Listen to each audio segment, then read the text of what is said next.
Welcome back to Get Started Investing, a podcast where we answer all of your money and investing questions. My name is Bryce, and today we're answering how many ETFs is too many. As always, to chat through it, I'm joined by my equity buddy, Ren. How are you? I'm very good, Bryce. Very excited for this episode. Before we get started, as always, we need to remind everyone. This is not financial advice.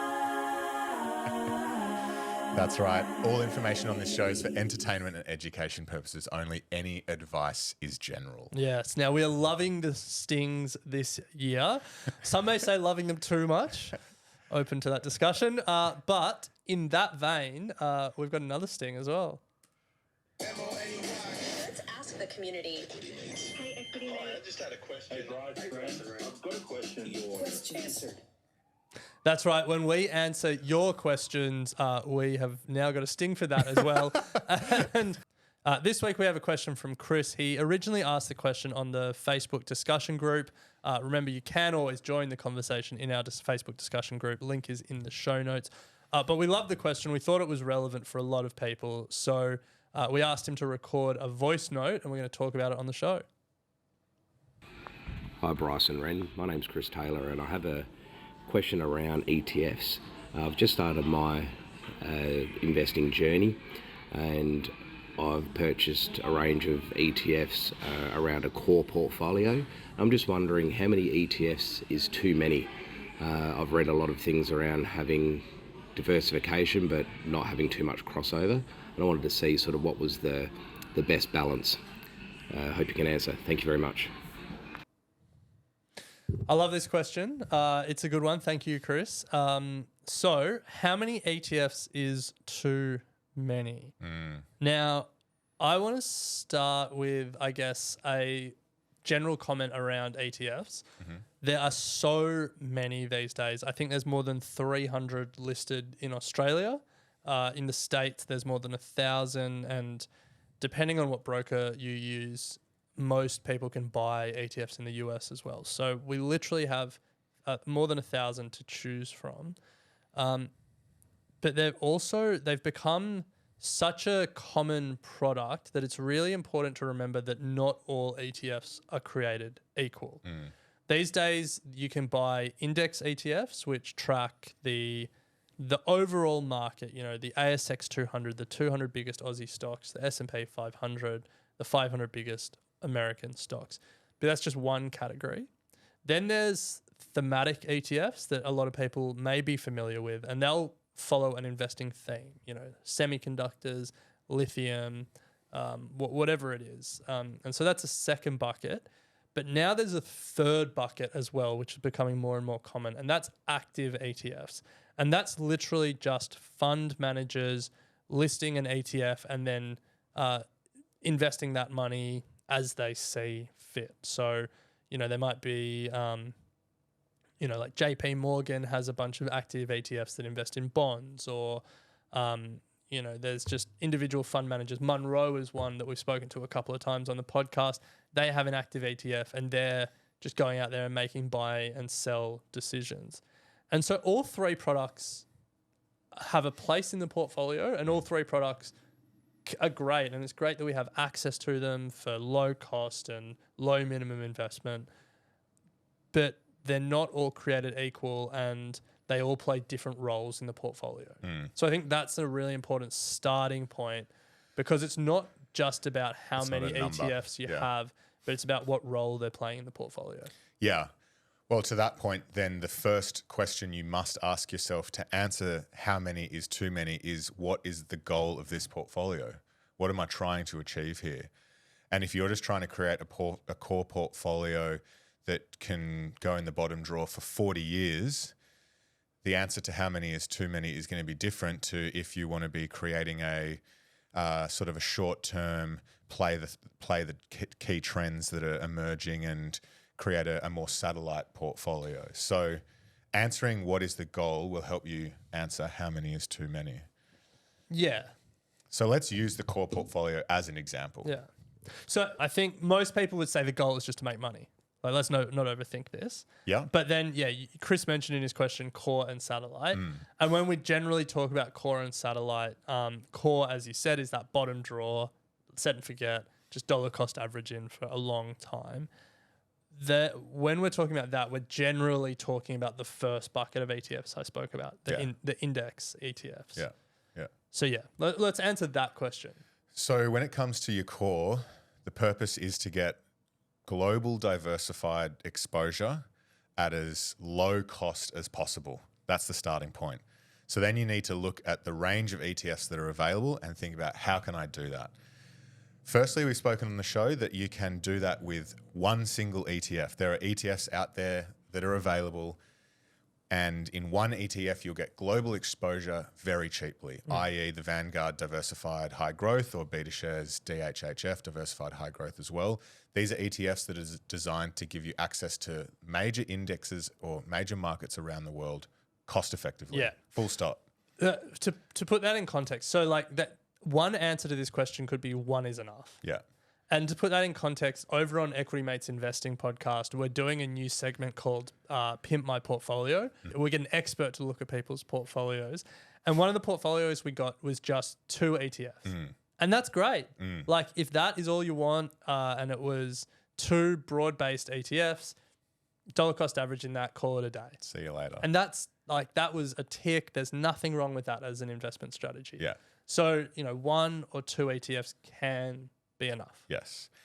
If you then want to create your own core portfolio that has the same effect as that one broad-based index, you want to be finding still low-cost indexes for some of the major markets. So Asia, Europe, the US, Australia, some of the major markets, and you want to have an ETF that focuses on all of those.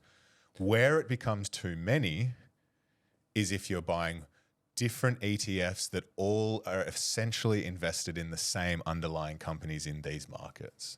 Yeah. So hold on, let's just take a step back. Before you get into the too many, you just said you can replicate the global exposure that like a one ETF gives you with maybe, I think we've spoken previously on the show, you have 4 ETFs that make up your core portfolio, USA, Australia, Europe and Asia. Yeah. I have 5, USA, Australia, Europe, Asia and the UK. Yeah. So the question is, why bother with 4 or 5 if you can get it with 1? It's all about how much exposure you want for each of the markets. If we take the Vanguard Diversified High Growth, what you'll actually find is 70% or thereabouts of that ETF is actually exposed to the US. And so the remaining 30% is spread across the other major markets.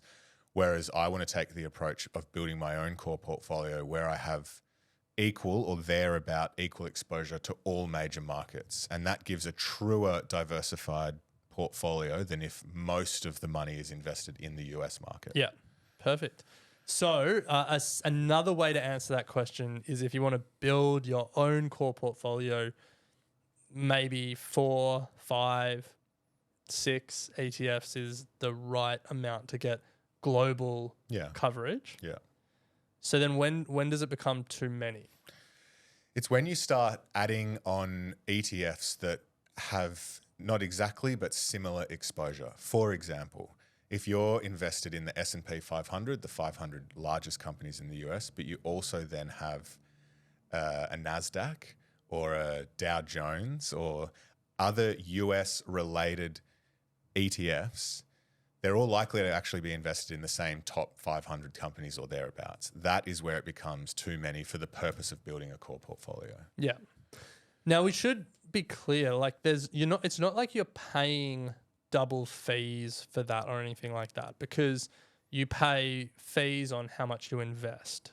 So it's not like you're losing money. It's just you're creating an overly complicated portfolio. So yeah, I think it's when you start overlapping and you start buying the same things in multiple different ETFs. It's unnecessary. Yeah.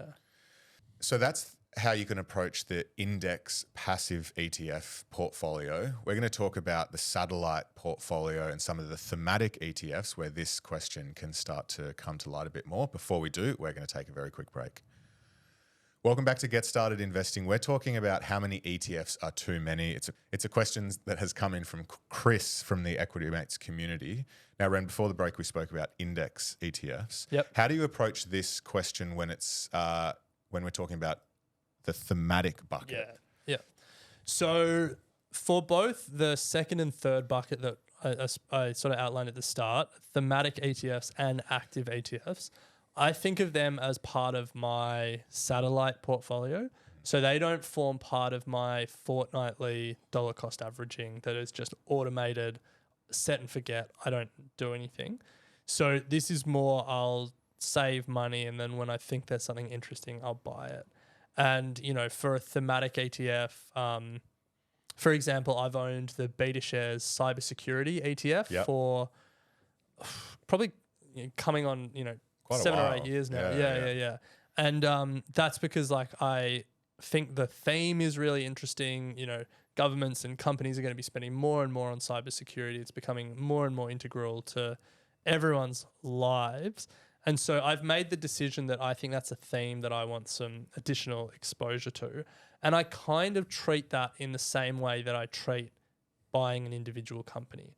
It's like, does my investment thesis still hold? And like, how's the ETF performing? And are there any surprises in there in terms of which companies they've put in the ETF? And so you're doing a bit more of that, like checking on how it's going. And in that instance, I don't have a particular number where I'm like, this is the amount of thematic ETFs I want or anything like that. As a sort of general rule of thumb, I wouldn't want more than between 20 and 30 positions in my satellite portfolio. And some people might even think that's too many.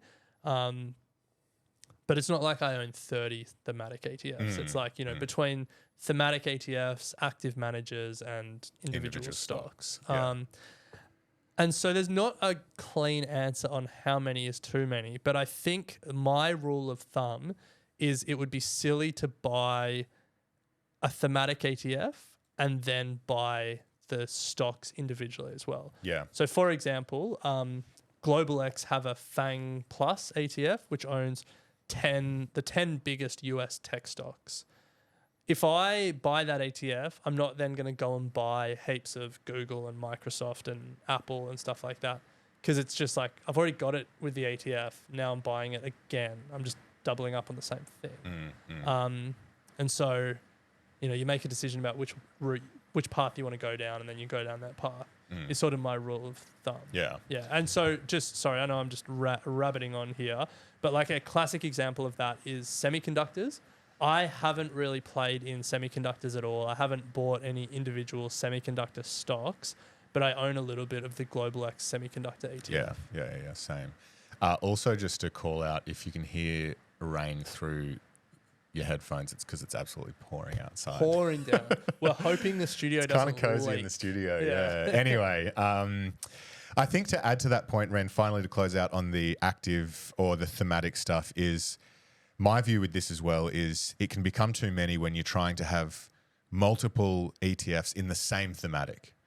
Oh, yeah. Like that is also pointless. Find the best ETF in that thematic and double down on that. Don't have an India ETF, an India ETF, and an India ETF from three different ETF providers, just maybe because they have slightly different holdings or whatnot. Like, just find what you perceive to be the best and go hard on that. Yeah. So I think to go back to the question, how many ETFs are too many? There's not a clean answer because it depends on how you're using them and what they're in your portfolio for. When it comes to your core portfolio, one is enough, but you're probably getting too many when you're getting above 5 or 6 because it's just like you covered all the major geographies of the world. Yeah. And then when it comes to your satellite, you could have 20 thematic ETFs and active ETFs if you wanted to. I would question whether there's 20 great themes and managers to invest in. But it's really about like what the purpose of it all is and how you're using them in your portfolio and what your thesis is for them in your portfolio. Yeah. Yeah.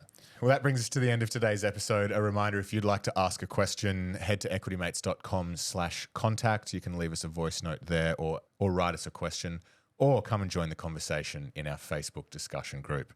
But Ren, always a pleasure to chat stocks. We'll pick it up next week. Sounds good.